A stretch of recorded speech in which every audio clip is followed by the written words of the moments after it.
ئافرەت بەرخێکمان هەیە با سەری بڕین و جامێ جۆشمان هەیە فابی هاڕین بگینە چەند کلۆریە پێغەمبەری خوا بانکین ئەم نیوەڕێکە کۆتایی خەندەقەیە بابێکەوە بیخۆین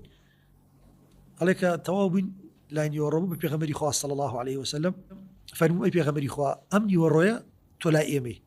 تام نابوو یەک دوو کەسی کەش لەگەڵ خۆمانە بەرینەوە ماڵ ئەوەی کە بەشمان بکە ئەفەرمێ دەستی خستە ناو دەستمەوە وتی چیت کردوتم ئاوام کردەوە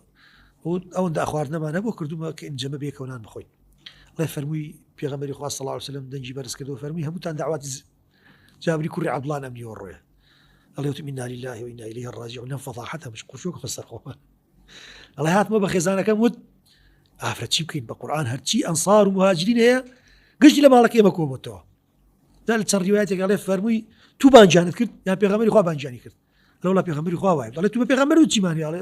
وەڵ وتم جامێ جوۆ کاوڕێکمانی سەرمان بڕیوە و لێمان ناوە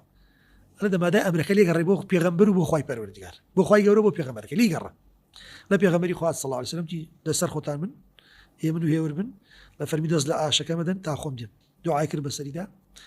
والله ئەڵێ ئەوەندە گوندکەی کە بڕی بووم هەرمدا بە تەنورەکەیە هەر لێمە کرد و هەر لە شوێنی خۆی بوو هەر ئاشمانە کردەبانی هەر وەکو خۆی بوو هەتا وەکو ئەو هەموو خەڵکە هەمووی نانی